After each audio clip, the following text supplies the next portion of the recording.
آیا د احمد ولی هوتک لوبه پلان شوې او جعلي وه؟ چا څنګه ولې او څه ویلي؟ سلام ستړي مشئ. تېره شپه د افغانستان د آزادو لوبو اتل لوبغاړي احمد ولی هوتک خپل ځواکمن سیال برازیلي لیوناردو باربوسا ته د لوبې په دویم راونډ کې ماتې ورکړه او خپل سیال یې ناک آوټ کړ. له دغې بریا وروسته ګڼ افغانان سخت خوشحاله وو او په احمد ولی هوتک افتخار کولو. خو ځینو دري ژبو ټول نه وایم ځینې کسان وي بیا خپل تعصب او رذالت ښکاره کړ. دوی په خپلو تبصرو کې لیکلي چې دغه لوبه تقلبي او پلان شوې وه. دوی وویل په هغه صحنه کې چې د احمد ولی هوتک سیال وغورځېده ځان یې په خپله وغورځولو او هوتک داسې وار نه و پرې کړی چې نوموړی دې دومره پرې وچورلیږي. دا خبرې که کوم عام کس کړی وای خیر حتی یو فایټر عظیم بدخشي پوسټ کړی او بیا یې سپانسر کړی هم دی او مطلب یې دا ده چې دا لوبه هسې نمایش وه. په هر حال موږ دوی ته حیران یو چې دوی څه ډول فکر لري.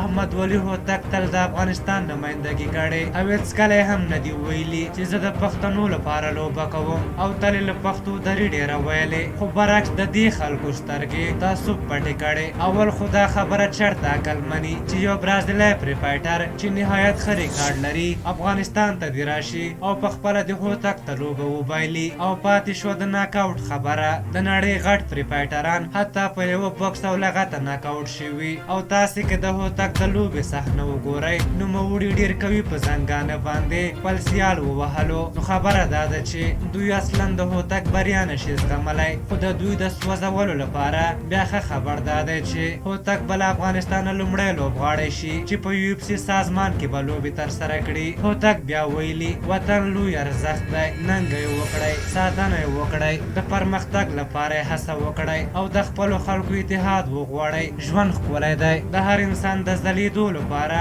د خیر دعاوې وکړئ. زما بریا د خپل ولس بریا ده. په هر حال تاسو دغې موضوع په هکله څه نظر لرئ؟ بل نظرونه مو راته په کومنټ کې ولیکئ. که زموږ ویډیو مو خوښه شوې وي ضروري لایک کړئ. تر بل ویډیو مو په بخښونکي خدای سپارم. د الله په امان.